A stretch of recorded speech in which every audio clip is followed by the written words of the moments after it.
You are listening to the Horse Radio Network, part of the Equine Network family.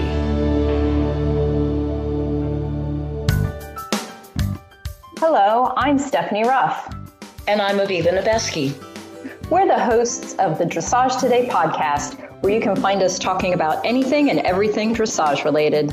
Our conversations span the world of dressage, from leading riders to local level dressage heroes. We're talking training advice, showing tips, and sharing stories to inspire your own dressage journey. So tune in, then tack up. Welcome to the Dressage Today podcast, sponsored by USRider. Today we will be talking to quarter horse legend Lynn Palm. And to start our conversation today, I wanted to share a little bit about a trip I took last week. We are recording this in the middle of August, a trip I took out to San Diego, California. And where do you think I was, Viva? 3 guesses and the first 2 don't count. Sounds like Peter's dressage to me. It was. I was out there along with a video crew. I was kind of the consultant. I don't know what my official role was, sort of a consultant role.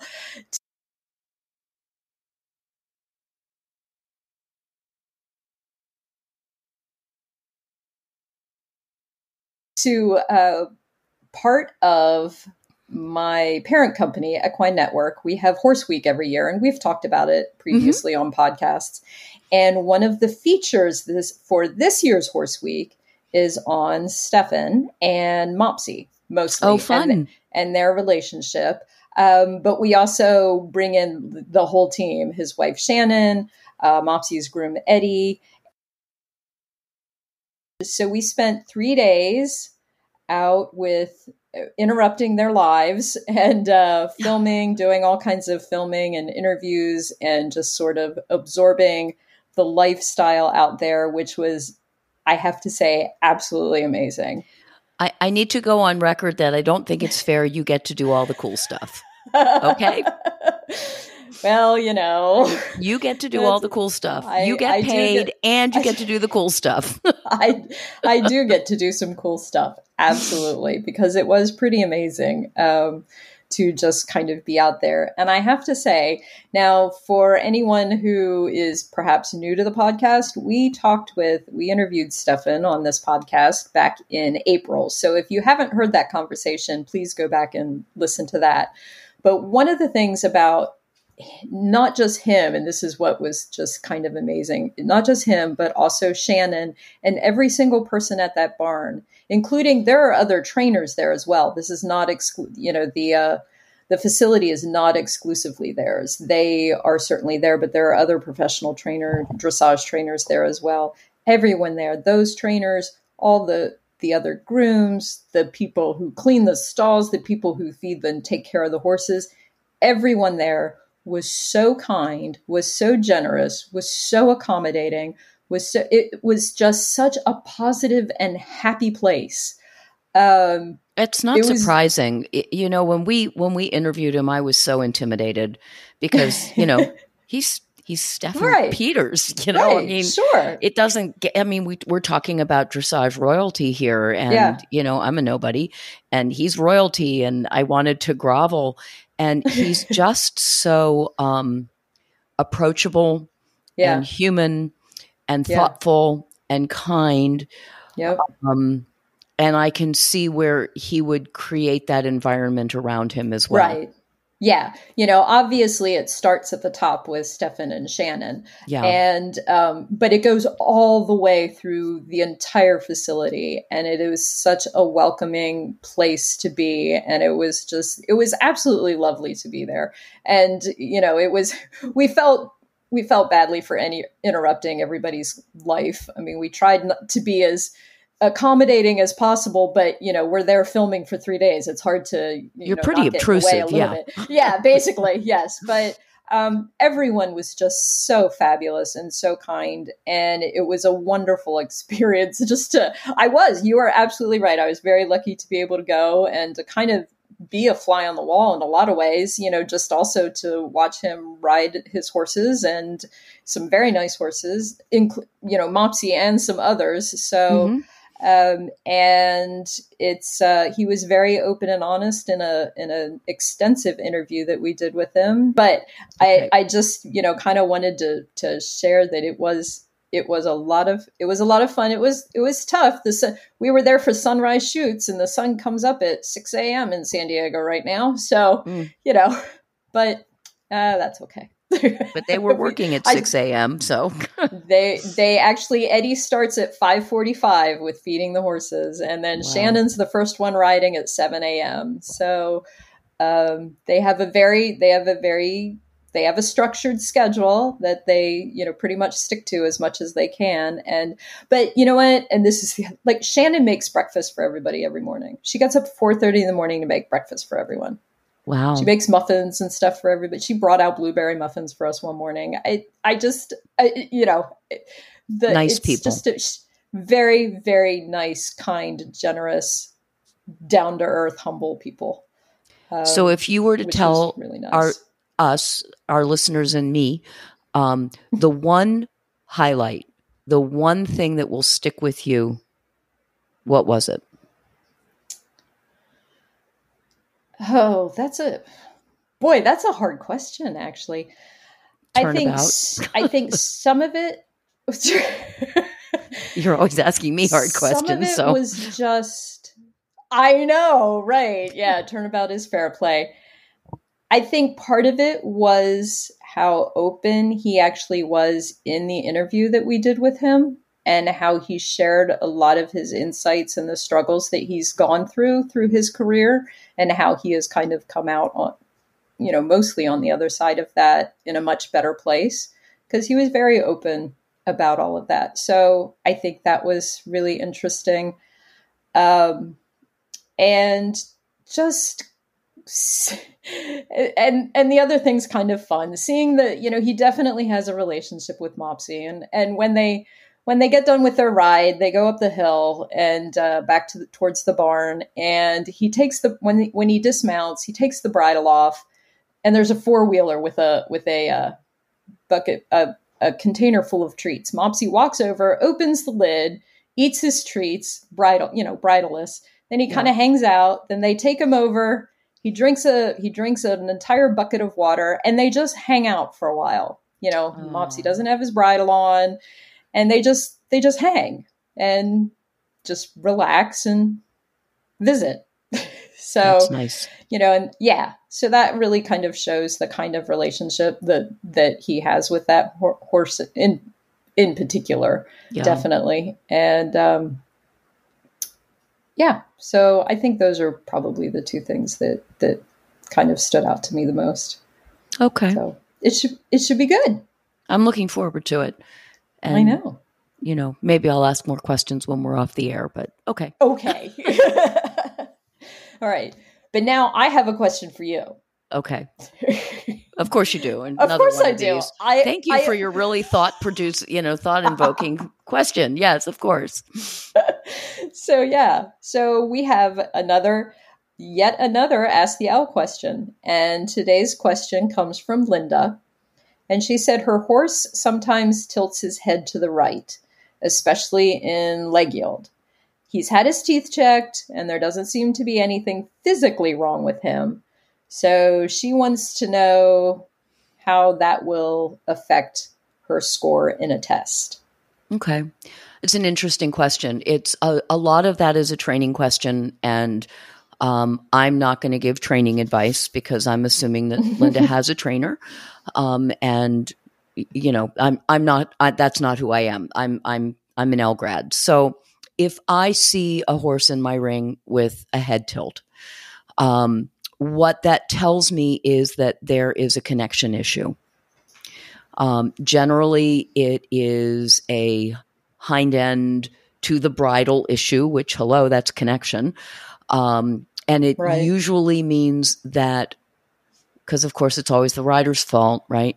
It usually means that the rider is using the reins incorrectly in some way and is trying to create bend or change, the path of travel in some way using the rein rather than using the rein with support from the leg and the seat aids. So if I see it consistently throughout the test, I do comment on it. I will say, energetic circle, covers ground, slight head tilt, crosses nicely in leg yield, head tilted, prompt transition, head tilt. So if I see it consistently, I'm going to comment on it consistently, and I'm probably I might not take 0.5 or 1 point off every single movement, but I'm going to be taking it off a lot of the movements. And I am going to be addressing it in the submission issue, and I'm also going to be addressing it in the effect of the aids score box. So it's a pretty significant problem if it is consistent through the test. Right. On the other hand, if it is something like what Linda is saying, when I leg yield, my horse has a tendency to twist his head a little bit to the right, and I see it in the leg yield. Let's just say I see it in the leg yield going to the right. Probably more I'm seeing it going to the left. To me, that tells me that probably, Linda, you're using your rein to try to move your horse sideways rather than using your leg and your seat aids. And if you relaxed your right rein, your horse would probably straighten out his head. His ears would be level and even, and you'd have a lovely leg yield. So if I only see it in a leg yield and everything else looks good on the leg yield and your horse is aligned properly and your horse is crossing and doing all the stuff that he's supposed to do, I'm going to take off a half a point to a point, depending on how egregious the tilt is. I will comment on it in the box. I will probably comment on it in the further remarks. It may bring your effect of the aids score down 0.5.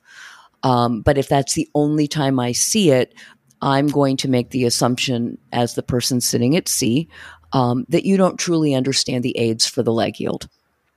Versus if I see it consistently through the test, at that point, I'm assuming you're not riding your correct aids at all.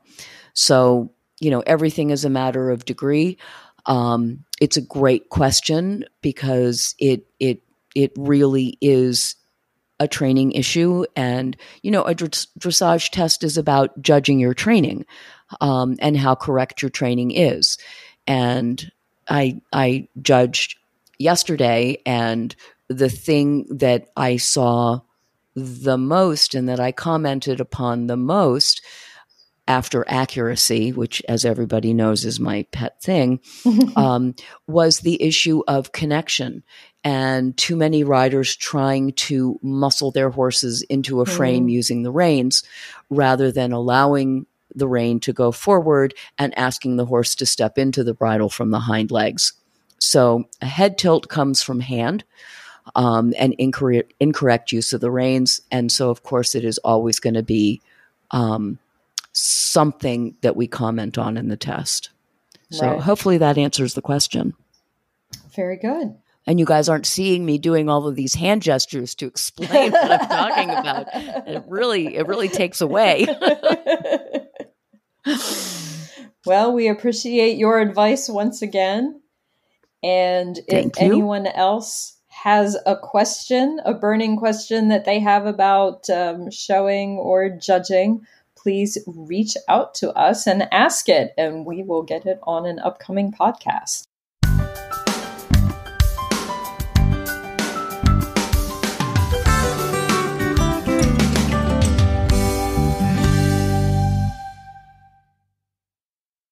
Whether you and your horse are headed across the country or just down the road, the new USRider app helps you be prepared. From free travel planning, checklists, travel document storage, health alerts, emergency vet or farrier referrals, and more, you'll find everything you need to stay organized and have a safe trip at your fingertips. Plus, USRider members can easily request roadside assistance within the app. Ready to make traveling with your horses easier? Download the new USRider app from the Apple and Google Play app stores today.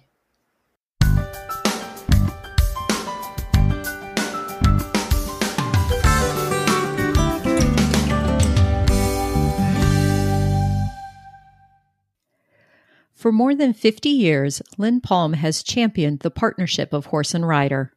An international clinician and competitor, she travels extensively teaching the fundamentals of Palm Equestrian Academy throughout the country and abroad.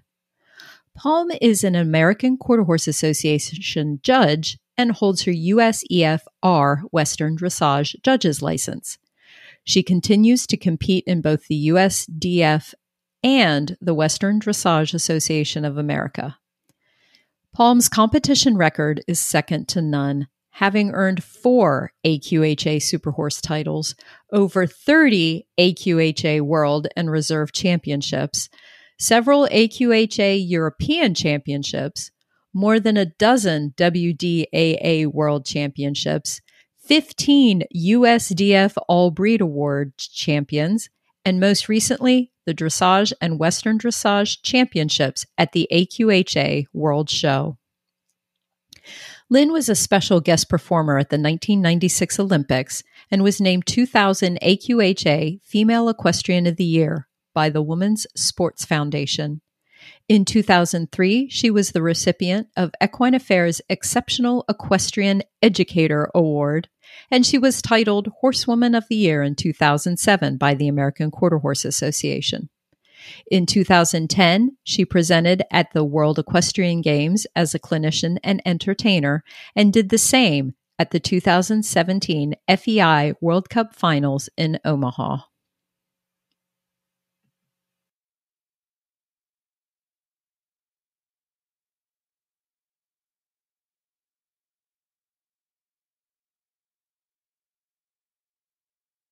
Well, thank you, Lynn, for joining us today on the Dressage Today podcast. Oh my gosh, it's such an honor and pleasure for me to be here. Thank you. Well, it's an honor and pleasure for us to have you, definitely. You are, of course, very well known in the quarter horse world for many, many years. How did you ever get started with quarter horses and paint horses, overall? Well, when I was little, of course, when you're the young person and horse crazy as I was, yeah. Thank goodness I grew up in the dressage saddle. The horse that I really did most of my training with was half quarter horse and saddlebred. So it interests me for all breeds. But, just growing up in the area, the region of Florida I was in, the quarter horse type, the paint horse, right, they were most popular. And as the motto of the American Quarter Horse is, the world's most versatile breed. And I was that young kid that wanted to try everything. And so the quarter horse was filling those check places. And it was fun to do many different things on them. But again, the fun part of it all is the basis of it was my dressage training. Right. And I still don't today ride any different in the dressage saddle as I do in a Western saddle. Sure. So there's absolutely no difference at all. So that's the part that really gave me my roots as an all-around trainer, which I was best known for, which is someone that does multi-disciplines. Right. Yep. So you kind of just explained it there, but what is it that you like so much about quarter horses? Well, quarter horses, for one thing, their temperament. They're known as a docile horse. The temperament was easy to work with. Me as a young person, I was able to figure them out easy because they were very trainable. And then they were very athletic also. So that attracted me to the horses as a young person. And again, growing up, which involved me in going with the breed and the breed shows as I was developing different horses. Right. Yep. Well, then when it comes to riding them in dressage, what do you feel are their strengths as a dressage horse?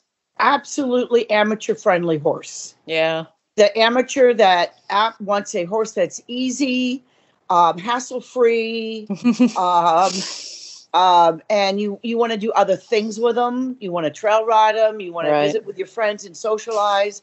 They're great for that. So easy horses to take yourself. If somebody likes to do their own, truck and trailer or car and trailer and take the horse to a show or an event or whatever, they're great for that. Yeah. They have easy gaits.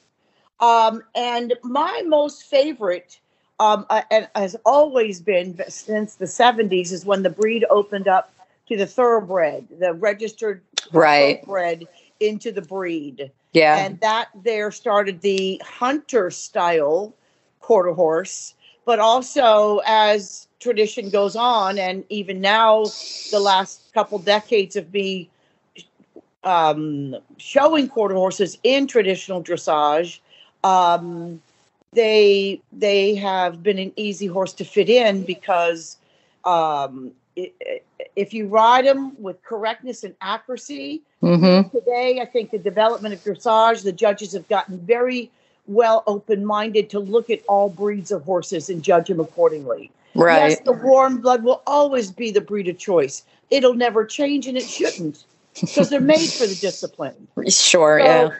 So, that's, I think the amateur friendly is the most, and then they're just trainable. Dressage is also a discipline that requires someone to be pretty passionate and dedicated to their horse. This is true. in a lot of ways. And in building that wonderful relationship, dressage and building the skills or the levels that's to offer of levels and tests. And the requirements in each level is the building blocks of learning and developing rider skills and the training of the horse. Yeah. And I have been exposed to many people that want to do things on their own, and they want to train their own horses. And the dressage is a very good connection with that. Mm-hmm. Very good. Yeah. So, and not saying that it's not good to ride another horse and have lessons with other horses that maybe are more trained than yours or whatever the case may be. But it's, that's the beauty of the dressage, and where I found it that, people that are involved in it that really like it, they want to practice it. They want to train it, and they do it, and they become good at it. Yeah. Yeah. Well, then what would you consider, what are some of the weaknesses for the quarter horse when it comes to dressage?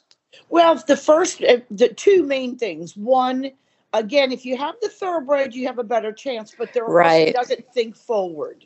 So it's not your Arab, it's not necessarily your Morgan, your thoroughbred, some of your warm blood types or crosses and stuff like that. So that would be number one. So you have to create it. And if you're a hand riding rider, a quarter horse isn't for you. Because if you block them, you're just only not going to get very far. Right. You got to ride back to front. And then second is that it takes a little longer with these horses to develop an uphill balance. Sure. They're made in their conformation, very level on the top line. Mm-hmm. The thoroughbred helps them being a little bit, the head and neck to tie in a little higher into the shoulder. But to develop the uphill balance, it takes a little longer, but they can. Yeah. And I have developed the quarter horse to fourth level really fairly easily. Yeah. So going from there, there's been a few others that have, but when it comes to some of the extensions, some of the suspension that makes higher scores in a canter pirouette or passage or piaffe, the quarter horse doesn't have the suspension to the stride to help beautify those movements, even if they are correct. Yeah, sure. Correctness, you can get somewhere. You can get good 60 scores. Yeah. You can get in the 60s, but the breed then will limit the higher scores just because of who they are and how they're made. Sure. Yeah. So those would be the two, but you can, I think if horses come up to and are very competitive in fourth level, I think any breed can do that. Yeah. Yeah. And you've definitely accomplished something there. That's for sure. Yeah, we have. It's been fun. Yeah. So you have been around for a while. You've been in the business for a long time. How have you seen the breed change over the years? Well, I first mentioned my business started in 1970. And Okay.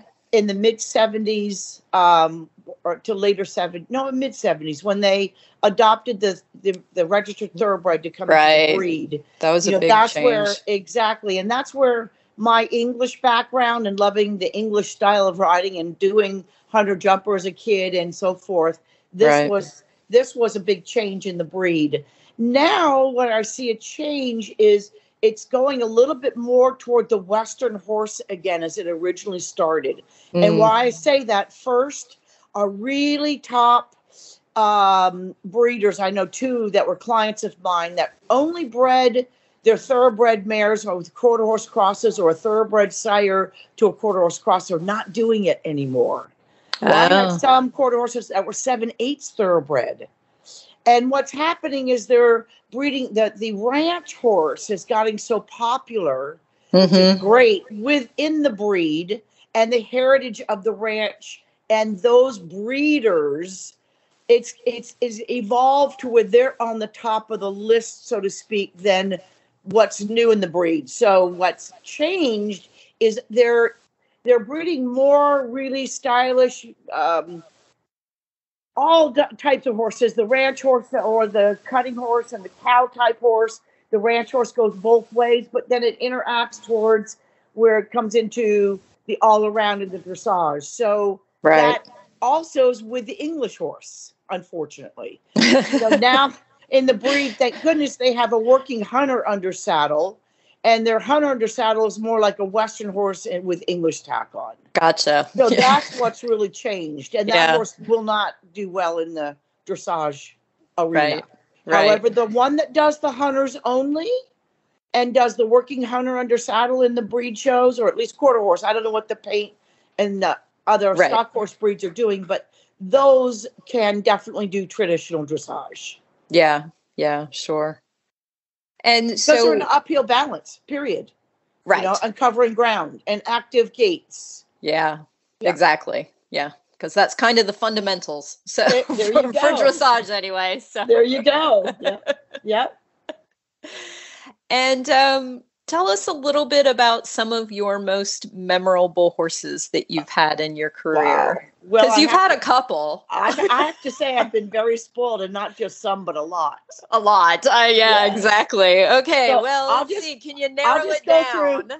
I'll just go through a quick list. Okay. And I'll just give a little quick of who they are. Yeah. Nick Knack was the one I just mentioned, the half quarter horse and half saddlebred. Right. He was my foundation of dressage, and I showed him in the very first Southeast USDF regionals show that they had in Sarasota, Florida I think it was 68 actually.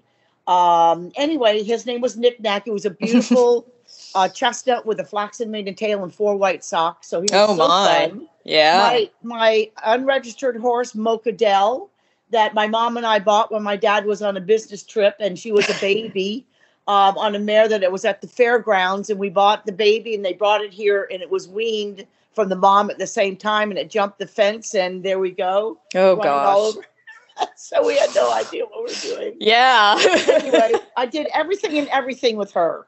Yeah. Including my first job out of high school in upstate New York at a tourist attraction, jumping through a hoop of fire without a rotating hoop of fire without a bridle. Wow. So Mocha Dell was a great one. Lecanto Raider, my first great one. He was the really start of the appendix quarter horse. He was a fabulous horse owner wanted him to run on the racetrack, and he didn't want to run. So I tried him as a show horse, and I got along with him so well. He was my first national and world show horse. Oh, okay. Yes. And, of course, Rugged Lark. He's the most famous. He's my one in a lifetime horse. These others are great. But he was 16 years, my boyfriend, and did record-breaking things with him in AQHA, and then 10 fabulous years of all the major horse events, doing exhibitions with him. And our main song was One Moment at Time. Mm-hmm. And I did that at routine bridleless, and it was cool. It was jumping and 2 tempi changes and canter pirouettes without the bridle. And it was a really fun 10 years of doing that. Yeah. 2 sons of him that we made super horses, the Lark Ascending, also did with dressage with him after he won the super horse. He was very well received in USDF. My Royal Lark, another one, did both the breed shows in USDF. Rugged Painted Lark, he was the paint that was the Breyer model, along with Rugged Lark. He did exhibitions, some competition, but he did the exhibitions, which I had so much fun that learning about that world from my first mentor that was the owner of the horse Knick-Knack. Okay.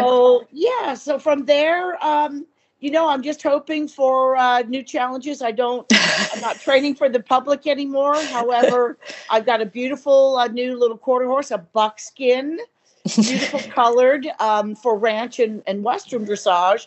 And then I've been introducing myself to the Spanish horses. I love their temperament. Okay. I love their smooth gaits. Yeah. I like their easiness. They're amateur friendly.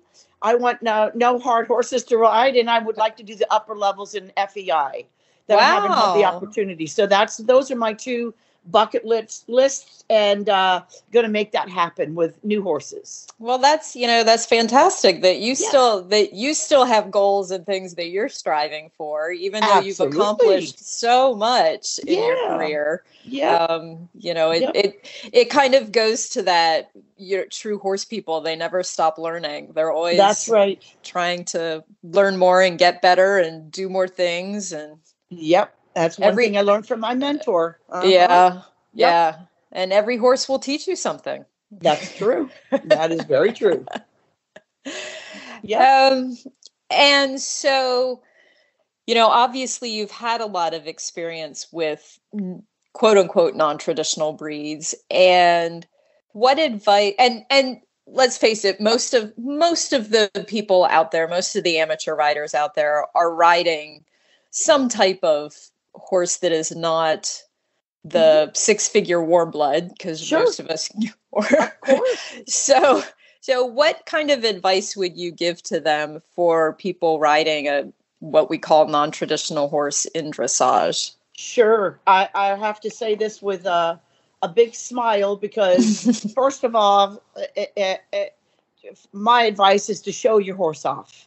It doesn't matter what breed of horse it is. That's the beauty of dressage, is that it's for all breeds. And when you have open-minded judges that can look at a breed of the horse and understand its breed characteristics, conformation, form to function, you've got to find things that you can appreciate and help everybody with to achieve good goals with their horses. Sure. So my first advice is show off your horse. It's a discipline.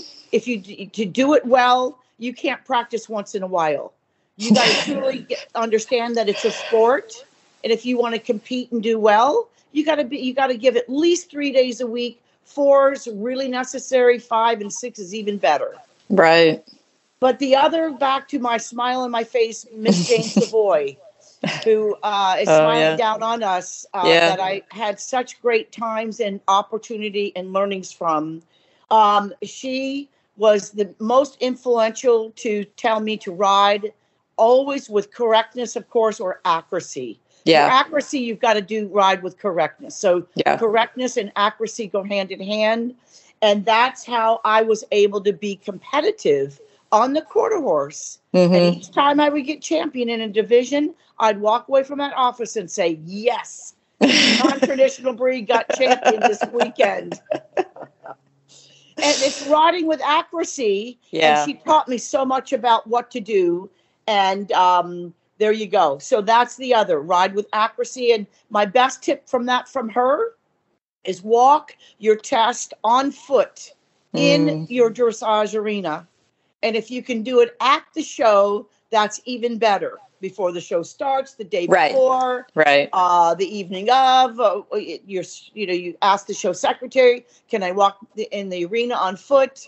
Most of the time say it's not a problem. Yeah. So that was a key component to help me with that. So I hope I can share that with others. Yeah. Well, I tell you, the second horse I owned, she was an appendix. She was a quarter horse thoroughbred cross. And the exact same thing that you said. I used to, I won my fair share. I wasn't, fabulous or anything, but we won our fair share, but it was because we were accurate. It's Right. because, your corners were corners, your circles were circles. You did Right. everything at the letter you're supposed to do it at. Yep. And, and I used to have that in my head. I'm like, I have to be super accurate because I don't have, a horse with fancy gaits or anything like that. So Yep. I have to ride better. Yes. So I put Yes. that, and that's what happened. And There if you you go. do that, as long as if you ride better than than everyone else in the class. That's right. And your horse does better when you ride And better. exactly. So, it is so true that those little details there, that if you just really focus in on those, can make a much bigger difference than you think sometimes they'll make. In every way. Absolutely. Yeah, definitely. Absolutely. So Yeah. that is excellent advice. Great. And so, along with traditional dressage, as you said, you have been you helped get the whole Western dressage phenomenon started, and it's just going like gangbusters, as you well know. Well, yes, it is, and in so many fun ways. I think. Yeah. I'd like to say I was one of the founders, but I'm not. And a wonderful group of Morgan and Arab people have gotten together, and they're the founders of putting this Western Dressage Association together. And I have adopted that association because they they have been almost a decade now affiliate with USEF. Right. So that for me gives it the credibility for approved shows and all the above. So that's number one. And and why it's all about good riding. And I haven't been a founder, but again, like I said to you earlier, if I'm going to sit in a Western saddle, I'm riding the same way that if I'm in a dressage saddle. Right. There's no difference in my balance, my position and balance, how I'm communicating with the horse, how I'm putting the horse in balance. Yeah.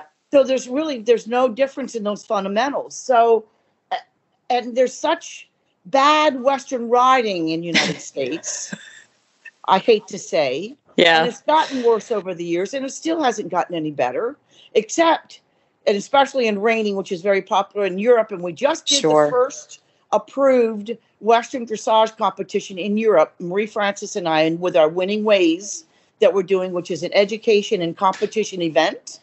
And those Italians love reining, and they got their horses' heads up. I was so impressed with them. And they had a great background of riding. And they really did a great crossover with reining, ranch riding, and the Western dressage. Oh, so neat. That's also my continued promotion, or why I'm trying to make it grow, is for those reasons. Because the ranch horse in the Western world is back to where the horses need to be correct in their performance. Right. The horses are uphill. They're covering ground. They have energetic strides. They ask them to do some very hard things, and that they have very nice events with it. That's the crossover with the Western dressage that it goes. So promoting both is great. I've seen a big growth in the decade, a little more than a decade that the association's been together. I really would like to see more pros get involved that are higher skills. For me, it's not enough. It's a really grassroots discipline, or the people that's grass to it, because it has grass a community of people. Number one, who love their horses, and number two, who want to ride well. Yeah.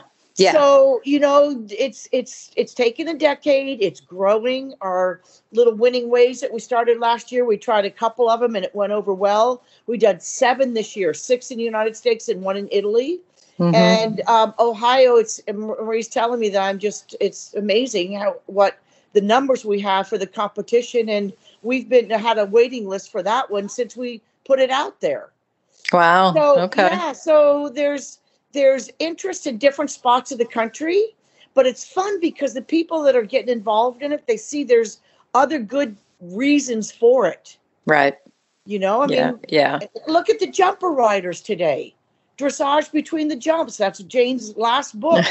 My sweet husband, French husband, had him do the forward for it because that's why for so many years, the jumper riders in Europe were so much more competitive than our American riders. Right. In so many ways, because they could do the small arenas. Well, you can't do the small arenas unless they got dressage between the jumps. Exactly. But boy, I was at the World Cup in Nebraska, and those horses between the jumps and the jumpers, none of them throw heads anymore. They're obedient. They bend correctly. They have power. I mean, it's just amazing. Yeah, and that was a tight arena. and that's again, so, you know, that's my dedication and my give back to the industry to say, hey, you Western people who like the Western saddle, doesn't matter what breed it is. Yeah. But, you know, when you get a certain age and you want those amateur-friendly horses and you really like the comfort of that Western saddle, it's pretty inviting. Yeah, and the clothes. The clothes, the vaquero look. Oh, it's just beautiful. And I really like how in Western dressage, harmony is such an important part of all of it. Right. And that is so crucial. Yeah. And I think that's fantastic. I wish that was, and I guess maybe it's starting to head that way. But the harmony, harmony and traditional dressage. Yep. Yeah. Well, it's going to there. It's going to take still another decade because within the decade. No, but it's really helped the GMOs and the smaller dressage society groups. Sure. Because they've added Western dressage and their clubs are making more money. They're smiling. There are new people coming in. They got more memberships. It's a win-win. Yeah, absolutely. So that evolution is coming on. And again, there's many USDF judges who's done the crossover, which is great. We need still them not to stop that. It's really good. And, you know, the only really difference is that the horses just aren't going to cover ground as much. If it's some of the, you know, like an Arab and a Morgan, they're not going to cover ground like a thoroughbred or a Friesian, you know, or you just got to judge the horses according to their breeds. Yeah. But the correctness of how to do it is where the promotion needs to, and when it gets closer together and more people individually feel that some Western riders could help their business, you know, it's going to keep growing, and that's where we need more pros. Right. I'd like to see better riders, more pros. Right. Then they bring the clients. Right. You know, they bring the riders that ride with them and their students and that kind of thing. So it's building. It's coming. Yeah. Yeah. Need another decade. I mean, the WDAA, I mean, their numbers are amazing. What they do with their world show. And so it's all really impressive, and it's coming. It just takes time with stuff like that, for sure. It does. It really does. It does. And especially when you put dressage with the word Western. At first, Gary Rockwell still cringes a little bit, but he's looking at it. Okay, well, good. He was putting his fingernails across the table when he was at my place for a clinic, and they're good. It's all good. It's all good for horses in the industry. Why not? Right, exactly. Right. Well, and you mentioned the clinic that you did in Italy. How did that even come about? What made you want to go there and do that? Well, I'll tell you for sure. And I got excited because I didn't mean to say it earlier, but yes. That's okay. You're fine. I did. Well, there's a wonderful breeding and training operation and a family that I've been involved with in conjunction with since the 80s. And the wife of the family came to the United States, and she's one of the first importers and translators of others that importing quarter horses, American horses, to Italy in the late 70s, early 80s. So I've always stayed involved with them and connected with them. They've the European and when the quarter horse got popular in Europe, I did 14 years in a row there teaching, competing, judging and really enjoying the Europeans so much because they have some dressage background. Sorry, they do, or some awareness of it. So it's really fun to teach those people. And I spent most of my time in Switzerland. They loved it. Italy, Germany, some in France. And so anyway, back to the Italians. The Italians, they like to do things first. You put it in a Formula One car, and come on, those Ferraris, they want to be first, Right. So last year I went there on my own, and I did a clinic with at the facility, and worked with people there, and they loved it. So we brought our winning ways there, where we did a competition, which was an AQHA approved, a WDA approved, and then we did a competition on Saturday, and then well, actually, we did something a little different with them. We also did a ranch show with them on Sunday because they wanted to all do the ranch class. But I got permission from both associations to be able to clinic these riders with the Western dressage, not the ranch, but the Western dressage before. Because it's new. It's the first time. It's new. Right. So I was able to do that. And I just, taught them the geometry of the ring, just the basics. How to do your transitions at markers, where they're good because they do pattern work. They're real good on circles because of their background of reining and with dressage, whatever it is. And just got their feet wet and riding a test and just gave them tips.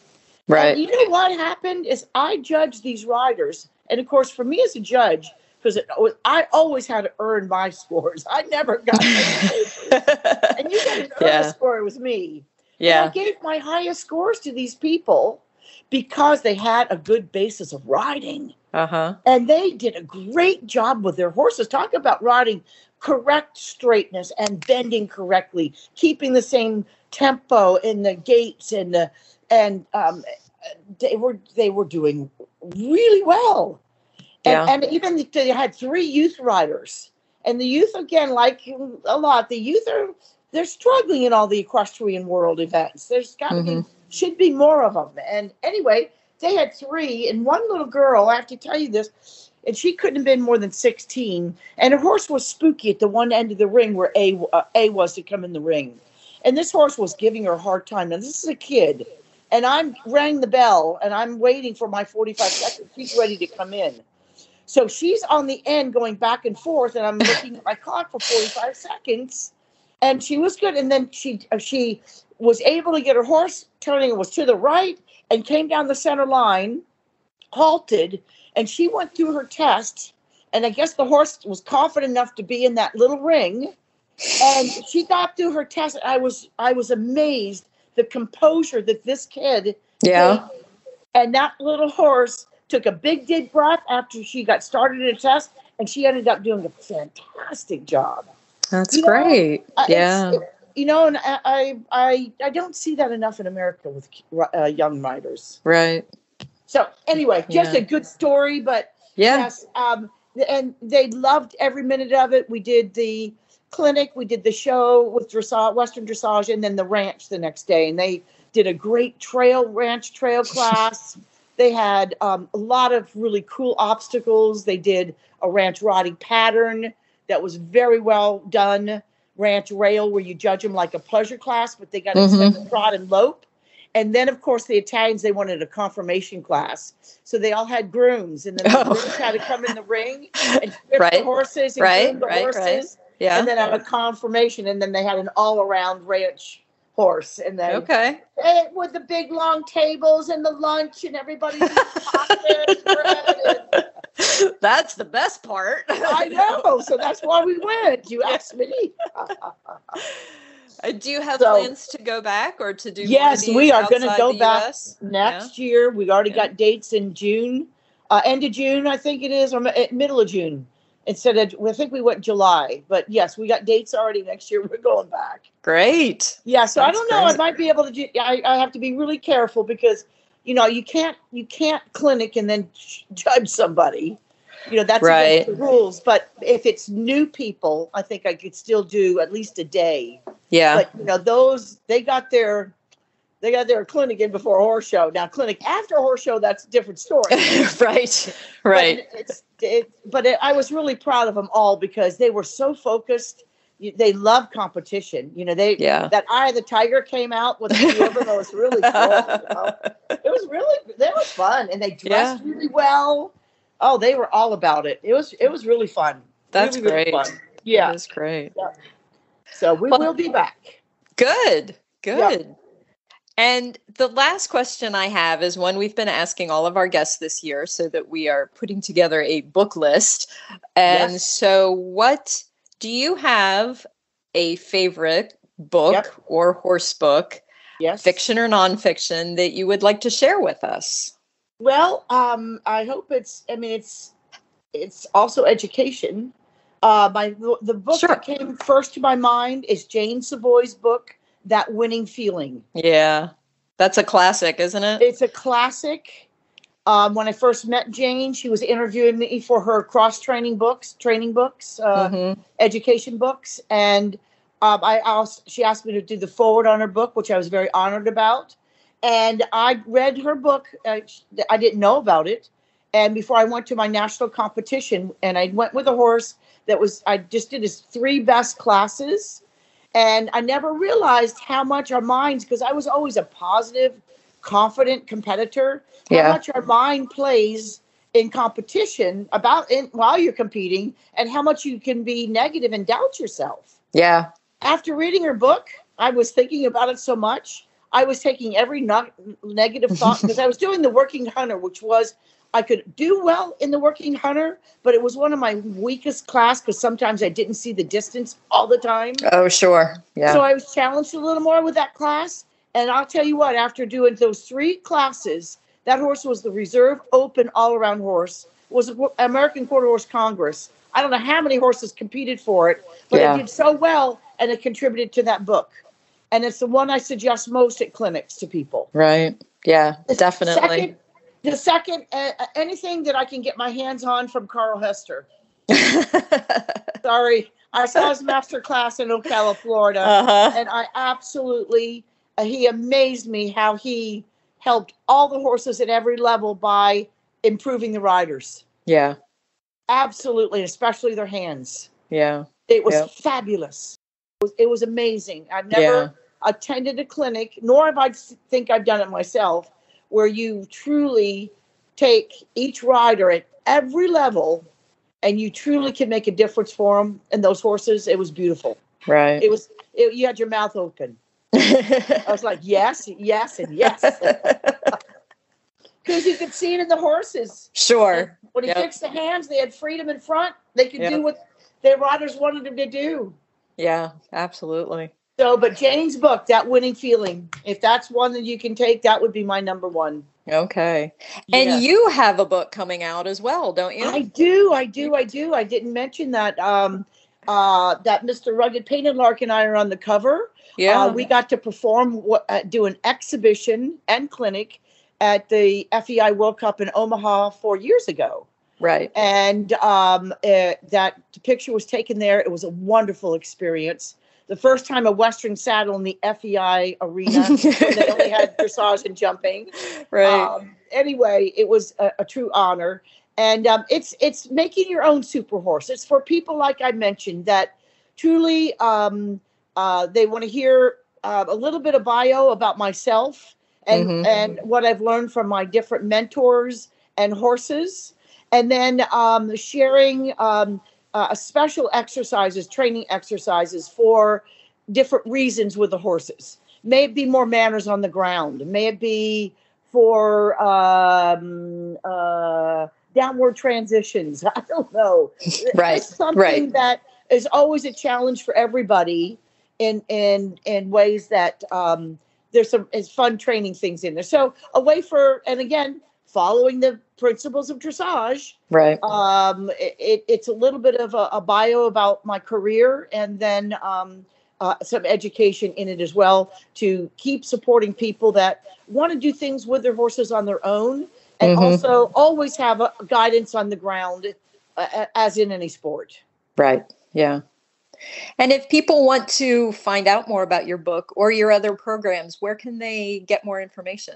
Well, the best way is lynnpalm.com. And of course, the Facebooks, Palm Equestrian Academy now is the name of our business, which we have many things under our umbrella that we do. Right. And then Winning Ways, we got a Facebook with it.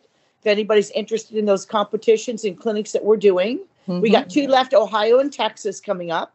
And then we're getting our calendar ready for 2024. So if anybody would like us to come in their area, there's a way that you can let us know there too as well. Okay. Yeah. Great. Yes. Wonderful. Okay. Well, this has been an absolute pleasure. I enjoyed talking with you, getting to hear a little bit more about your history and everything. And I so appreciate you talking with us today. Oh, my very, very pleasure, especially for Dressage Today. And Stephanie, you've been great to work with. Thanks so much. Thank you. Thanks for listening to the Dressage Today podcast. If you've missed any episodes or to subscribe, go to Apple Podcasts, SoundCloud, Stitcher, or wherever you get your podcasts. While you're there, please rate and review the show. Learn more and read in-depth training articles at dressagetoday.com, or you can visit our subscription video site, ondemand.dressagetoday.com. Be sure to give us a follow on Facebook, Instagram, Twitter, and Pinterest. Happy riding, and we'll see you at X. The Dressage Today podcast is a production of the Equine Podcast Network, an entity of Equine Network, LLC.